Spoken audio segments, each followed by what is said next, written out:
અને લઈને ભાગી ગયા। કદવાલમાં પણ અમારા એક સભ્યનું એમણે અપહરણ કર્યું અને લઈને ભાગી ગયા। અને અમારા લોકોએ આજે ચૂંટણી રદ કરવામાં આવે અને ફરી ચૂંટણી કરવામાં આવે એના માટે ચૂંટણી બહિષ્કાર કરીને અમારા 10 સભ્ય બહાર આવી ગયા। છતાં ચૂંટણી અધિકારી, પોલીસ અધિકારીઓ અને ત્યાંના ભાજપના લોકોએ પ્રમુખ અને ઉપપ્રમુખ માટે ભાજપના લોકોની વરણી કરી દીધી છે, જે છોટાઉદેપુર અને સમગ્ર પંથકની જનતા ખૂબ સારી રીતે જોઈ રહી છે।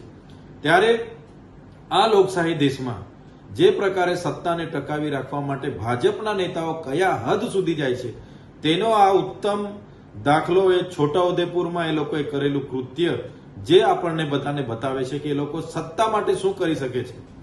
ત્યારે એ ચાહે છોટાઉદેપુર હોય, કદવાલ હોય કે આ સમગ્ર ગુજરાતની જનતાને મારે વિનંતી છે કે જે જનતાએ જનાદેશ આપ્યો, જે જનતાએ આમ આદમી પાર્ટીને સમર્થન આપ્યું, વિશ્વાસથી મત આપ્યા, હવે એ મતની ચોરી આ પ્રકારના ભારતીય જનતા પાર્ટીના નેતાઓએ કરી છે, જેને ક્યારે કોઈ માફ કરવું જોઈએ નહીં। એ પોલીસ અધિકારીઓ, એ નેતાઓ અને એ ચૂંટણી અધિકારીઓ પર આવનારા દિવસોમાં અમે ન્યાયિક રીતે આગળ ચૂંટણી પંચમાં પણ જવાના છે, નામદાર હાઈકોર્ટમાં જવાના છે।